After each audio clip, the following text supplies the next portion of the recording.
आपकी बहनों को सलामत रखिए। रोजे जुमा है, सीरत की बात कर रहे हैं, सीरत रसूल हमारी जिम्मेदारियां। आप जरा अपने माँ बाप से पूछना, उनके चेहरे पे सच्ची खुशी कब आती है।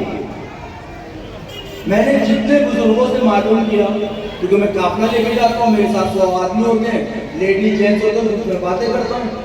उनका कहना यह है कि मौलाना हमें उस वक्त बड़ा अच्छा लगता है जब शादीशुदा बेटी अपने घर आए और हमारा बेटा उसको इज्जत दे दे। अरे कितनी अजीब बात है। आप जब अपने भाई के घर जाओ तो आप तो उस घर की मालकिन कहलाओ। काश मैं बात कहता हूं और मैं बात पढ़ पाऊं। भाई मेरी बीवी जब अपने भाई के घर जाए तो वो अपनी भाभी से जो चाहे कह ले, वो घर की मालकिन है। लेकिन अगर मेरी बहन मेरे घर आ जाए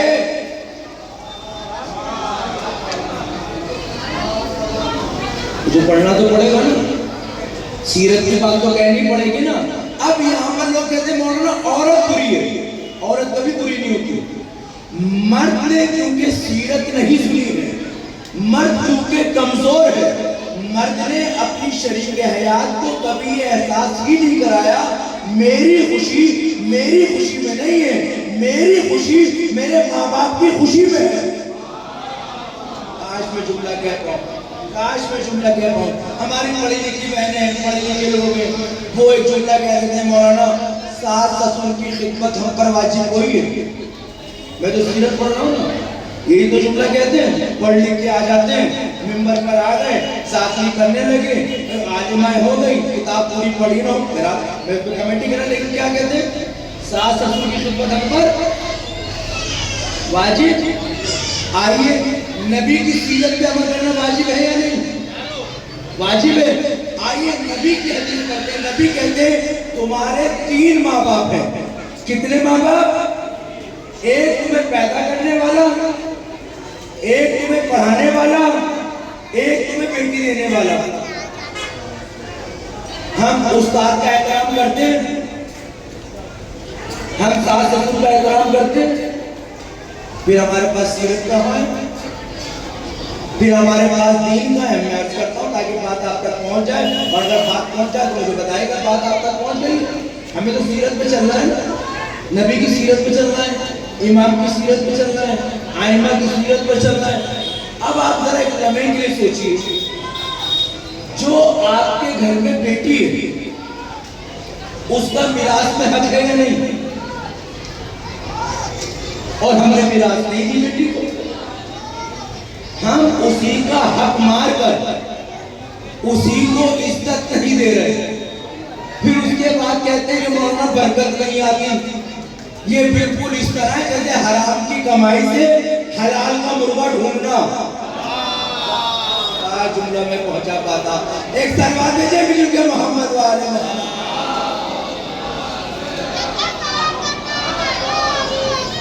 तो मेरे नौजवानों, जो मैं आपसे बात कहना चाहता हूँ, बात सुनिए ध्यान से।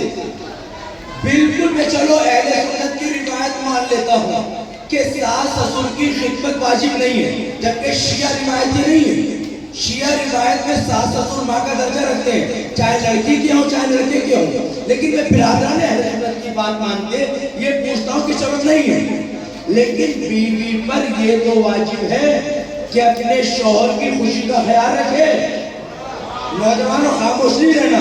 बीवी पर ये तो वाजिब है कि अपने शौहर की खुशी का ख्याल रखे। अगर वाजिब है तो कभी अपनी बीवी से ये ना कहना कि मेरे माँ बाप की खिदमत करो। अपनी बीवी से कहना अगर मुझे खुश देखना चाहती हो तो मेरे माँ बाप की इज्जत करो। मेरी खुशी मुझे वक्त पर खाना देने पे नहीं है, मेरी खुशी मुझे वक्त पर कपड़े देने पे नहीं है। मेरी खुशी उस वक्त बढ़ जाएगी जब मेरे बूढ़े माँ बाप के चेहरे पे मुस्कुराहट आ जाए।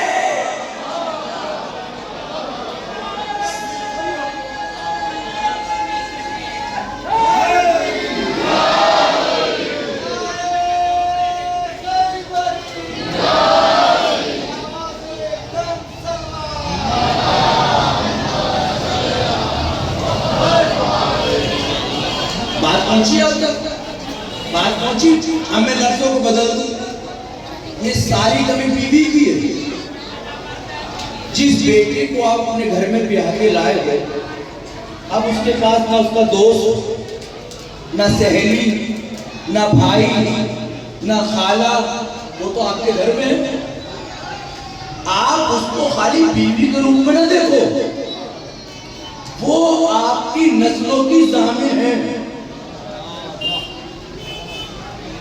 वो आपकी नस्लों की। जिस दिन आप ये सोच लोगे कि आने वाली सिर्फ मेरी बीवी नहीं, और जिस दिन आपके माँ बाप ये सोच लेंगे ये मेरे शौक बेटे की बीवी नहीं है बल्कि मेरे पोतों की माँ है, हल्का सा नजरिया बदलेगा। जिस दिन ये सोच लोगे ये मेरे पोतों की माँ है, तो पोतों की तरबियत माँ करती है। अगर माँ ही बिगड़ जाए,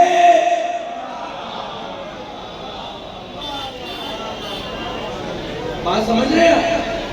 सीरत रसूल क्या है, सीरत अहले बैत क्या है? माँ का एहतराम। अब वो बीवी को तो ले आया, उस बीवी का खाने पीने का ख्याल कौन रखेगा? उसकी खुशी का ख्याल कौन रखेगा? यहाँ पर जो हमारे मर्द हजरात हैं, अल्लाह सबको सलामत रखे, एक जुमला कहते हैं, और खतीब जब इस जुमले को पढ़ते हैं रान पे हाथ मारते हैं और मरमा कहता है हैदर हैदर, और जुमला कहते हैं मौलाना, ये तो बीवी से कहते हैं मौलाना, इस बीवियों को जनाबे फातिमा से सीखना चाहिए। जिंदगी भर जनाबे फातिमा ने कभी हजरत अली से कुछ मांगा नहीं। क्या जुमला है? मर्दों तुम्हारी गैरतों को मेरा सलाम, मर्दों तुम्हारी फिक्रों को मेरा सलाम। अमा एक बात जहाँ ये कहते हो कि जनाबे बीबी फातिमा ने कभी कुछ मांगा नहीं, वहाँ कभी ये भी तो पढ़ो कि अली ने कभी मौका ही ना आने दिया कि कोई जरूरत हो और फातिमा मांगे। सलाम भेजे मोहम्मद।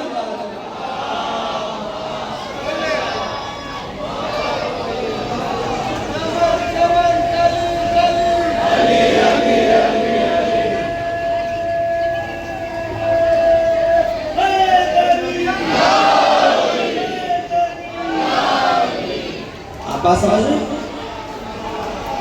जिसको आप ब्याह के लाए हो वो आपकी निकाह में,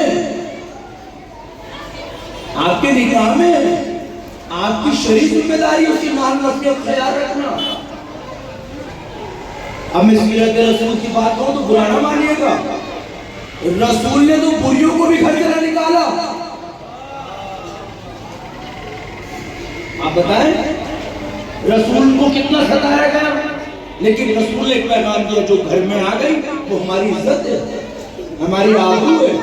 औरत एक मोम की तरह है। मैं बहुत बड़ी बात कहने जा रहा हूँ के मेंबर से। औरत मोम की तरह है, घर का जैसा सांचा होगा, घर का जैसा सांचा होगा औरत उसमें ढल जाएगी। अल्लाह ने ये हुनर दिया औरत को, जब बाप के घर है तो बेटी बन के आबरू बचाती है, जब शौहर के घर आती है तो बीवी बनकर ईमान का जुज बन जाती है, जब माँ बनती है तो औलाद की जन्नत पैरों में ले जाती है।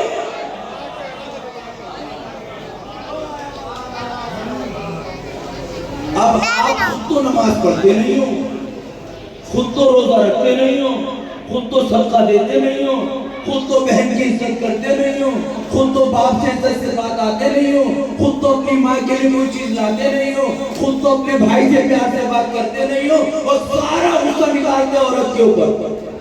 अगर घर का माहौल दीनदार हो तो पढ़ाने की जरूरत नहीं होगी। जिसकी दलील में दे सकता हूँ जनाबे फिजा,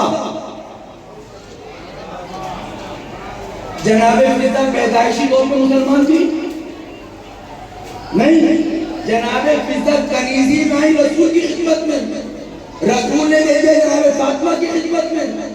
अब कोई एक रिवायत बताओ कि जनाबे बीबी फातिमा ने कभी कुरान पढ़ने बिठाया हो, हजरत अली ने कुरान पढ़ने बिठाया हो, इमाम हसन हुसैन ने कुरान पढ़ने बिठाया हो?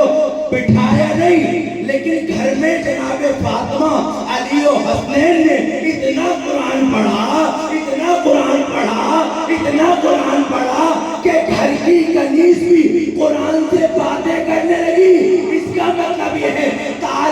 सिर्फ ज़बान से नहीं होती, अमलदार बन जाओ, माशरा दीनदार होता चला जाएगा। बेटे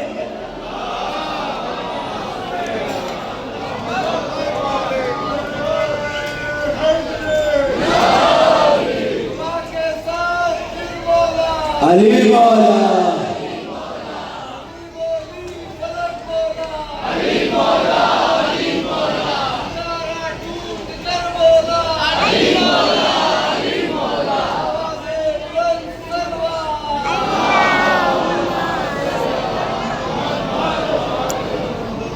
बात पहुंच रही है आप तक? घर का माहौल तो बनाओ, सीरत रसूल तिलावत कुरान घर में हो। आप हुसैन टीकरी में बैठे हैं, करबला हिंद में बैठे हैं, आखिरी बार कब कुरान खोला हो लोगों ने? हम जो कुरान बेटी को जहेज में दे रहे हैं सही है, लेकिन पढ़ाएगा कौन? अच्छा, घर में आप तो पढ़ रहे हो, बेटा या बेटी नहीं पढ़ रही, इसका जिम्मेदार कौन है? इसका अज़ाब किसको आएगा? हमारे माशरे में एक बहुत खराबी आ गई है। अब हम किसी बुरे को बुरा करते देख के बोलते नहीं हैं, और हमें लगता है हमारे ताल्लुकात बिगड़ जाएंगे। मैं गलत कर रहा हूँ, मुझे कोई रोकने वाला नहीं है क्या? हम कितने वाजिब रोके में खर्च करूँ आपके सामने जवानों? अमल बिल मारूफ नहीं मुनकर वाजिब है या नहीं? अमल बिल मारूफ के माने नेकी का हुक्म देना, नहीं मुनकर के माने बुराई से रोकना, ये वाजिब है या नहीं? हम किसी को रोकते हैं? हम किसी को रोकते हैं? हम रोके किस मुंह से? हम रोके किस मुंह से जब खुद हम बेअमल हैं? नबी पाक की सीरत के जो बेहतरीन मिसाल है, नबी झूठों में थे। जब नबी ने दीन फैलाया, झूठा माशरा, चोर, शराबी, लुटेरे, बेटियों की बेइज्जती करने वाले, लेकिन क्या किसी ने कभी नबी पे इल्जाम लगाया? नबी को टोका? नबी के ऊपर उंगली उठाई? क्यों? क्योंकि झूठे भी जानते थे सच्चाई यही है। नहीं, अभी बात नहीं पहुंची, मैं बात पहुंचाऊं। आज आप इसे हुसैन टेकरी में किसी को पानी पिलाओ, खाना खिलाओ, कपड़े बांटो, घर दो, आप बुरे कहलाओगे अच्छे कहलाओगे? जी अच्छे कहलाओगे। लेकिन अगर यही सारी चीजें करने को कोई बुरा कह रहा हो, नबी और औलाद नबी से दुश्मनी क्या थी? नबी और औलाद नबी से सिर्फ यही दुश्मनी थी, ये पानी क्यों पिला रहे हैं, ये खाना क्यों खिला रहे हैं, ये गरीबों की मदद क्यों कर रहे हैं? और अगर आज हम सारी चीजें छोड़ दें, हमने अहले बैत के लिए क्या किया है? आइए इस पे हम बात करते हैं और हमारी जिम्मेदारी है। हम हुसैन टीवी आए, किसके लिए आए? इमाम के लिए। अल्लाह कबूल करे। लेकिन अगर हम ये कहते हैं कि हम सिर्फ खालिसन इमाम के लिए आए, तो क्या हमें अपने आने का मकसद पता है?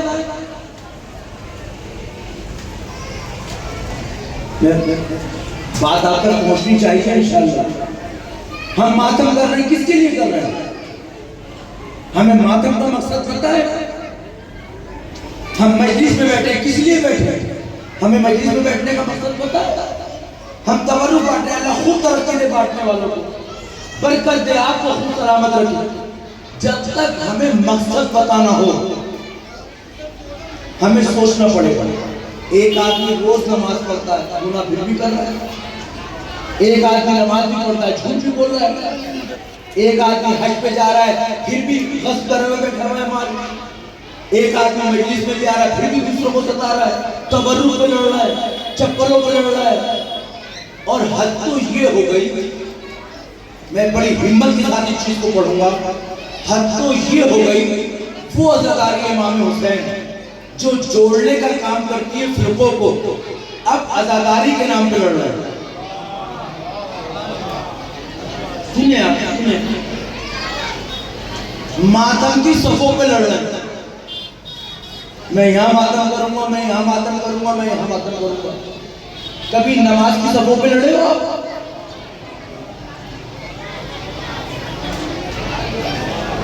नमाज़े जमात की कभी सफों पे लड़े हो आप? जबकि नमाज की सफों के लिए हुक्म है, यहाँ पढ़ोगे इतना सवाब, वहां पढ़ोगे इतना सवाब, वहां पढ़ोगे इतना सवाब। लेकिन अल्लाह का करम है, मातम की सफों में सवाब हो ये नहीं है कि यहाँ करोगे तो इतना, वहां करोगे तो इतना।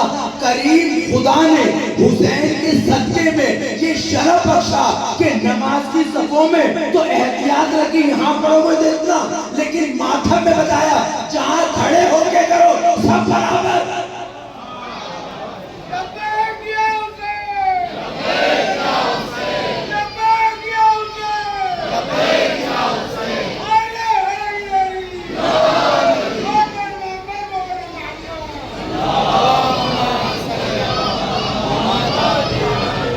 भाई नमाज़े जमात में अगर आप इमाम के पीछे तो सबसे ज्यादा सवाब, आखिरी सब वाले को कम सवाब है। लेकिन मातम के लिए रिवायत दिखाओ कि जो नूर खान के पास पड़ेगा उसको ज्यादा सवाब, जो आखिर में मातम करेगा उसको कम सवाब। ये हुसैन करीम की बारगाह है, तुम कहीं भी खड़े होकर करो, शर्ते मातम करो, शर्ते मातम करो, क्योंकि ये मातम सिर्फ गम की निशानी नहीं है, ये मातम यजीद के मुंह में तमाचा है।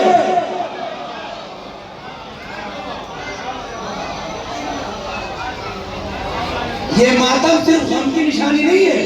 इमाम खुमैनी ने फरमाया था, ऐ शियाने हैदर कर्रार, मजलिसों में जब आया करो तो अपने सीनों पर ये सोच के हाथ मारा करो, सीने पे तुम्हारे है मगर तमाचा यजीदियत के है।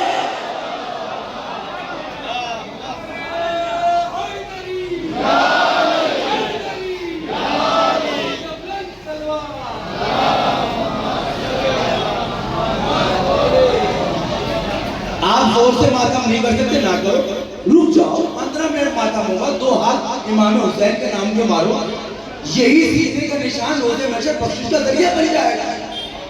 क्योंकि गरीब ज़हरा को रो रहे हो आप, मातम की सबसे बड़ी लड़ना कभी।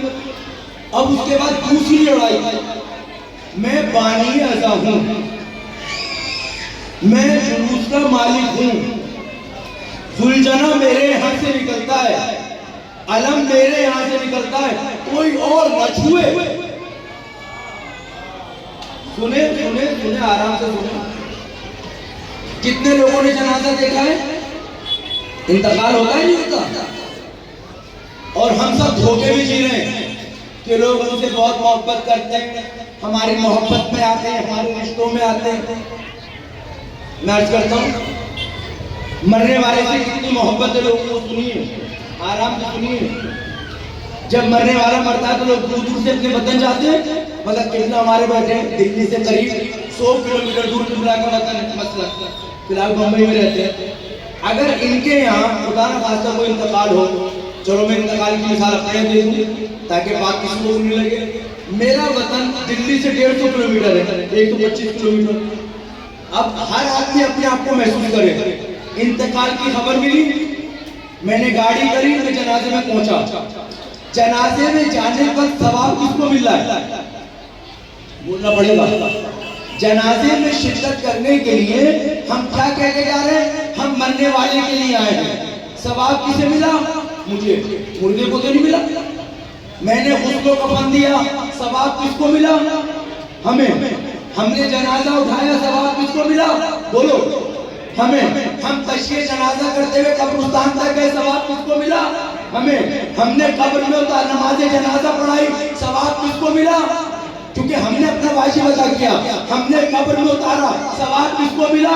हमें, हमने मट्टी डाली सवाब किसको मिला? हमें, हमने तिलकीन पड़ी सवाब किसको मिला? हमें।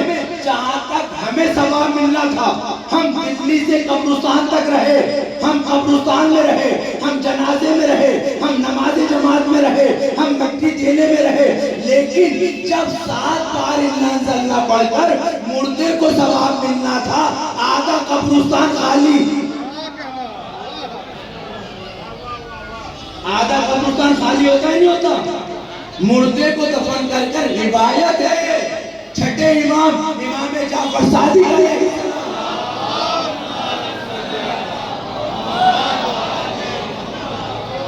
इरशाद फरमाते हैं कि जब तुम मुर्दे को कब्र में लिटा दो तो उसके बाद उसकी कब्र पर 7 बार इन्ना अंज़लना पढ़ो, उंगलियां लगने के बाद, जब तक के निशान मौजूद रहेगा मुर्दे पे अज़ाब नाज़िल नहीं होगा। ये दुनिया इतना धोखा देती है, इतना धोखा देती है, इतनी दूर से तुम्हारे नाम पर आए थे, हमें धोखा है। अगर हमारे नाम पे आए होते तो इन्ना अंज़लना पढ़कर जाते, बगैर पढ़े जाना बताता है इसे मरने वाले से ताल्लुक न था, मरने वाले के वारिस से ताल्लुक है।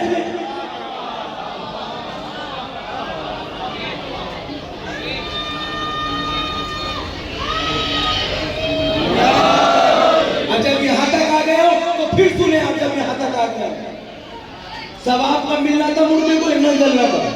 उसके बाद की नमाज़े वहशत, ये पूरा हसीब मजमा बैठा है पूरे हिंदुस्तान से आए हुए, कितने लोगों ने नमाज़े वहशत पढ़ी? दूसरा सवाब था उसका मरून का सदका, कितने लोगों ने सदका निकाला?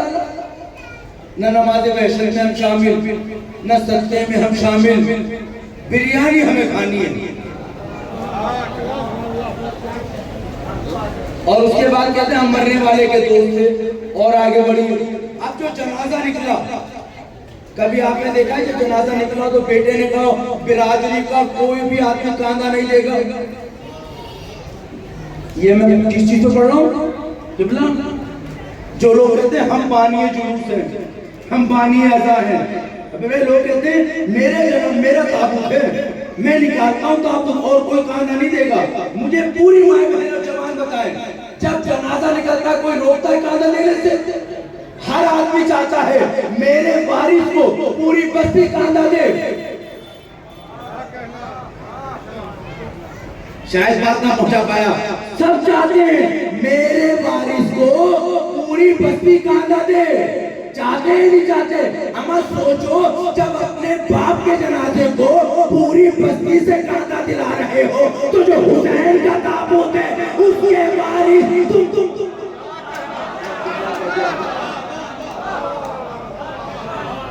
सलवा दीजिए।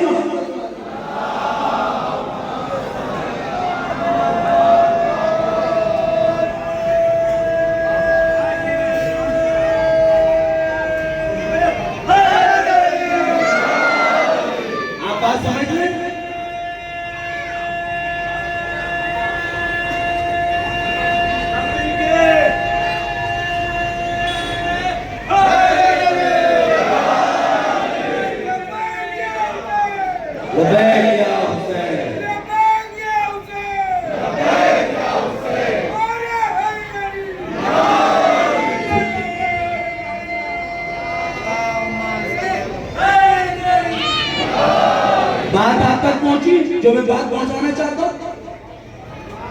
सही है, आप बानी जुलूस हो, बानी अज़ा हो, लेकिन जब माँ बाप की जनाजा उठा तो आपने ना चाहा कि पूरी बस्ती कांधा दे। अच्छा मैं लफ्जों को फिर संभाल के दूं, इस कांधा देने का सवाब कितना है? इस कांधा देने का सवाब कितना है? छठे इमाम ने फरमाया जब कोई किसी मरहूम के एक कांधा देता है तो इमाम फरमाते अल्लाह उसके 25 गुना माफ करता है। कितने?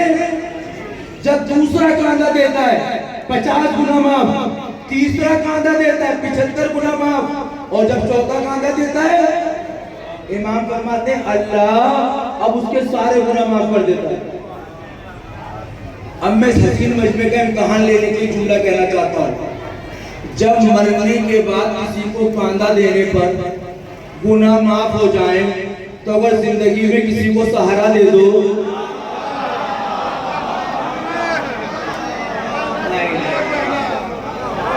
काय चिंता तक पहुंचा पाओ, काय चिंता तक पहुंचा पाओ। सोचो, जो नबी की उम्मत, नबी का हुक्म है, अगर मरने वाले को एक कांदा दे दो तो सारे गुनाह माफ हो जाए। अगर गरीब भतीजे को, गरीब भांजे को, गरीब बेटे को, गरीब पड़ोसी को, किसी शियाने हैदर करतार को रसूल और अली की सुन्नत पे अमल करते हुए भीख नहीं कांदा दे दो, तो तुम्हारा ये कांदा देना दुनिया में भी कामयाबी देगा।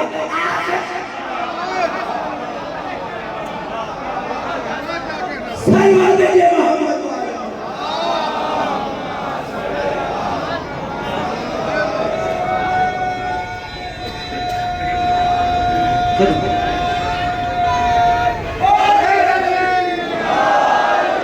अगली बात कहूं,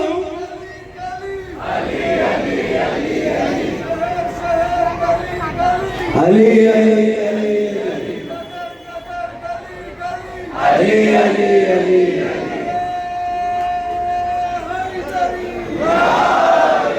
अगली बात कहूं,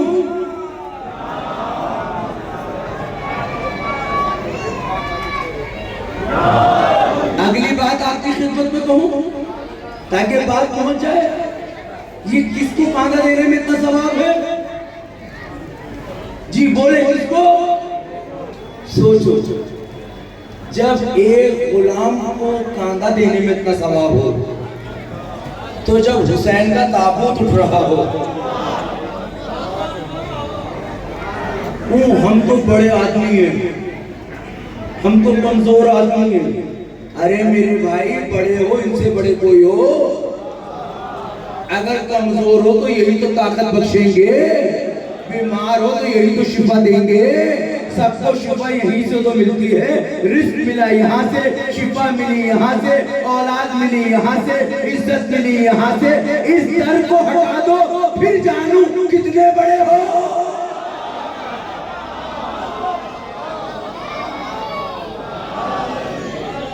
तो मेरे नौजवानों, मेरी माओ बहनों, मेरे दोस्तों, इस अज़ाखाने से सीरत रसूल और हमारी जिम्मेदारी को मानते मैं आपसे गुजारिश करना चाहता हूं, अगर आप किसी जुलूस के बानी हो तो आप खादिम हो, आप खादिम हो। अंजुमन लड़ाई ना हो, अंजुमन को हक नहीं लड़ाई करने का। मैं एक नोहा पढ़ूंगा, एक बंद पढ़ लो, दो बंद पढ़ लो। परवरदिगार तो तुतलाती जबान की किरत भी कबूल कर लेता है। अच्छा, आपको मौका नहीं मिला, चलो आपको मौका नहीं मिला ना, आपको मौका नहीं मिला कि आप माइक पे आके पढ़ सकते थे, तना होके पढ़ लो। आपको मौका नहीं मिला ना कि आप कुछ पढ़ते, और जो तबर्रुक पढ़ते, सुनिए, इनका बड़ा मर्तबा है। तबर्रुक लाने वाला, बांटने वाला अगर बांट रहा है तो वो यहाँ तक लाया है, लेकिन सबको मिलवा के बंटवाना है। आयतुल्लाह सिस्तानी के नजदीक बगैर इजाजत के डबल तबर्रुक लेना हराम है। पता नहीं किसने आपको समझा दिया, तबर्रुक लूट के ले लो, फेंक दे तबर्रुक। कभी कोई अपनी बेटी की शादी में प्लेटें फेंक के देता है, बिरयानी फेंक के देता है, रोटी फेंक के देते हो। तुम्हारी बेटी की शादी हो तो बिठा के खिलाओ और हुसैन के मेहमान हो। नहीं नहीं नहीं नहीं नहीं, बोलना पड़ेगा मेरे दिल, बोलना पड़ेगा, बोलना पड़ेगा। जिस तरह अपने घर के प्रोग्राम में बुलाते हो, दावतों में बुलाते हो, तो हर आने वाले का वेलकम करते हो, इज्जत करते हो, क्योंकि वो आपका मेहमान है। उससे कहीं गुना ज्यादा इन अज़ादारों की करो, क्योंकि ये फातिमा के मेहमान है।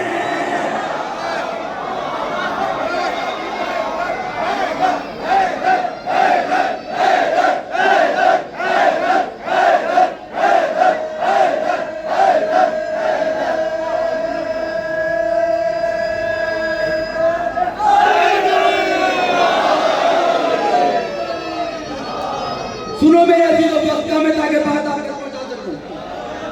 जब अपने घर शादियों में बुलाते हो, अच्छे कपड़ा बिछाओगे, अच्छी चादर बिछाओगे, अच्छे बर्तन फिर बिठाओगे, लेकिन ये जो अज़ादार है इमाम हुसैन,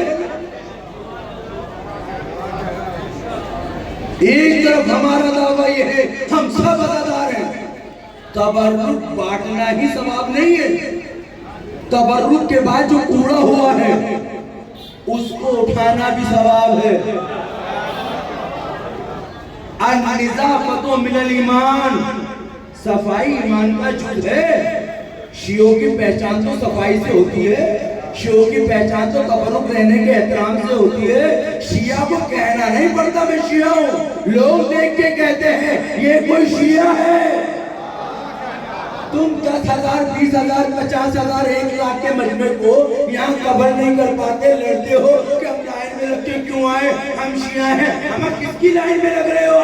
किसी ऐरे की लाइन में नहीं लगते, बैंक की लाइन नहीं लगती, स्कूल की लाइन नहीं लगती, एयरपोर्ट की लाइन नहीं लगती, स्टेशन की लाइन नहीं लगती, मगर तबर्रुक के लिए अगर लाइन में लग रहे हो तो बेइज्जती हो गई। लानत है ऐसी सोच पर। ये सोचो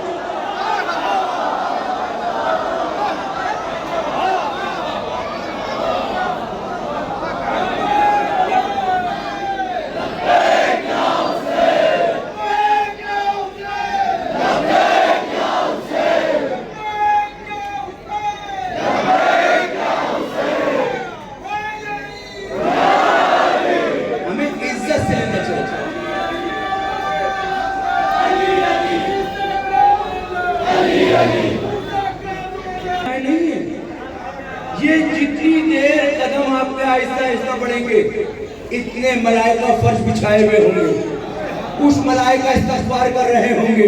तुम्हें भी तो एहसास हो मैं लाइन में ज़हरा के साथ खड़ा हूं। हम क्यों लाइन में लग के नहीं?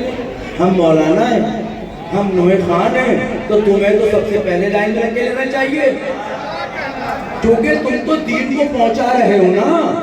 जब इस्लाम की पहली मस्जिद बनी तो नबी पाक भी फावड़ा लेके चले, बर्तन लेके चले, तो जनाबे हमजा ने कहा या रसूल अल्लाह आप तो रसूल हैं, आप बैठ जाए। तो नबी ने कहा ये कैसे मुमकिन है, मैं हुक्म दूं और खुद काम अंजाम न दूं। अल्लाह आपको अगले बरस तौफीक दे कि आप अरबईन में करबलाए मोहल्ला हो। बस आखिरी बात कह रहा हूँ ताकि बात पहुंच जाए। अरबईन पे बड़ा खुश होता है दिल देखकर कि ज़ायरीन के पैर दबाए जा रहे हैं, मौका बनाए जा रहे हैं, घर खोले जा रहे हैं, पानी पिलाया जा रहा है। अच्छा, जो अमल देख के आप खुश हो रहे हो वो यहाँ क्यों नहीं करते? ये भी तो करबला के मेहमान हैं, ये भी तो करबला है, ये भी तो हुसैन के मेहमान हैं। हमें मुत्तहिद रहना है, आज़ादारी की हिफाजत करनी है, आज़ादारी पे जो एतराज़ात आए उसका जवाब देना है, मराजे का एहतराम करना है। ये हमारी आबरू है, हमारी इज्जत है, हमारा विकार है, हमारी पहचान है। जब हम अपने एक छोटे से खतीब पे कोई उंगली उठाए उसे बर्दाश्त नहीं करते, तो हम नाइब इमाम पर अगर कोई उंगली उठा रहा हो तो हमें बर्दाश्त नहीं करना है। हमें जवाब देना, इल्मी एतबार से जवाब देना है। हमें मातम में लड़ाई नहीं करनी है, हमें जुलूस में लड़ाई नहीं करनी है, हमें माँ का एहतराम करना है, बाप की इज्जत करनी है, बहनों को हक अदा करना है, शरीक हयात को उसका मयार देना है। और जब सारी चीजें मिल के आ जाएंगी फिर हमारा माशरा ऐसा बनेगा कि अगर घर की कनीज भी घर से रुखसत हो रही होगी तो वो रो के कहेगी ऐ इमाम हुसैन मैं आपके घर से रुखसत नहीं होना चाहती। आज की के लाइट न होने के सबब ये मजलिस थोड़ी देर लेट हुई है, लेकिन अपने वक्त में खत्म करने की कोशिश करूंगा। सरदार 5 मिनट की इजाजत दे दो कि मैं बात अपनी कंप्लीट कर सकूं। इस दर से कभी कोई जाना नहीं चाहता है। तारीख में एक नाम मिलता है जिसका नाम है शीरी। शीरी वो खातून है कि जिसने जिंदगी भर हुसैन, जनाबे ज़ैनब, जनाबे अली अकबर और अहले बैत के घर वालों की खिदमत की, मगर खानवादे रिसालत एक तरीके कार रहा है। वो जिंदगी भर किसी को गुलाम नहीं रखते, वो आज़ादी देते।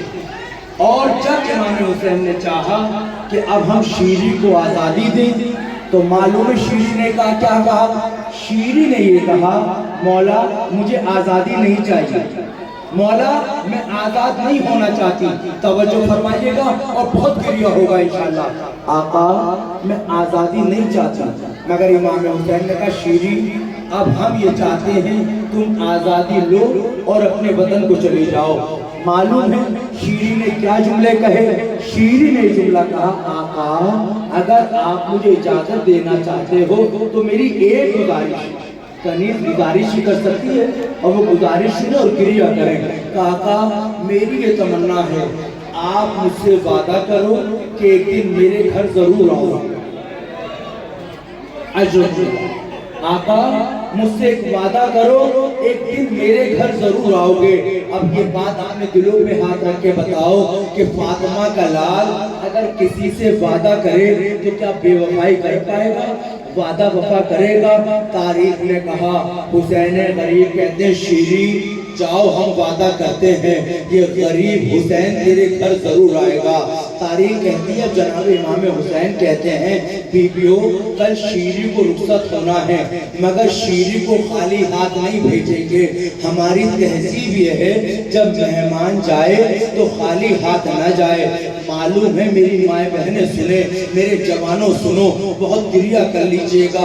जब शीरी को रुखसत करने की बारी आई तो हर बीबी ने कोई न कोई तोहफा दिया, मगर उस तोहफे के साथ एक तोहफा ऐसा था जो सब दे रहे थे, और उस तोहफे का नाम है चादरें।